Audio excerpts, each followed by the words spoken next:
Tuangalie ni kwa namna gani katika utoaji wa huduma zetu tumepunguza vifo vinavyotokana na uzazi. Kwamba pamoja shughuli ya utoaji wa huduma wajengea uwezo wataalamu wetu, lakini muangalie namba zetu zinakwenda namna gani kote mtakakokuwa. Katika utekelezaji wa majukumu yenu mfanye tathmini. Ndio maana niuliza wangapi sio mara ya kwanza au mnao wajengea uwezo kuna mabadiliko yale ambayo mlikuta hawayafanyi vizuri au hawawezi kabisa kufanya wameweza. Manake fanya tathmini kuona tunasonga mbele au tuko pale pale. Kwa hiyo nayo ni jambo jema kwa sababu inasaidia vile vile kujua tufanyeje ili tutoke hapo tulipokwama. Endelea kuleta timu.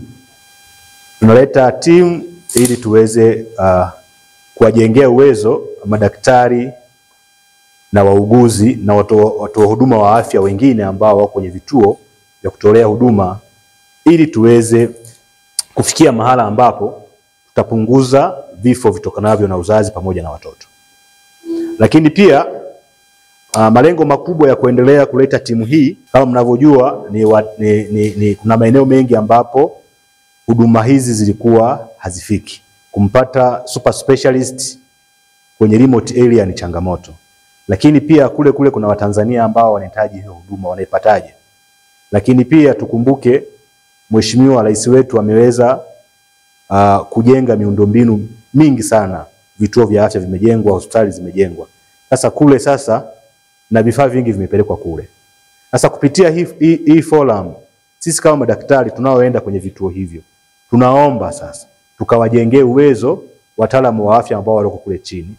Jina naitwa Daktari Ana Asenga, daktari bingwa wa usingizi na ganzi salama. Ni mmoja wa jopo la madaktari bingwa wa Mama Samia tuliokuja katika mkoa wa Rukwa kutoa huduma ya kibingwa na kibobezi kwa wananchi hasa wala vijijini wa mkoa wa Rukwa.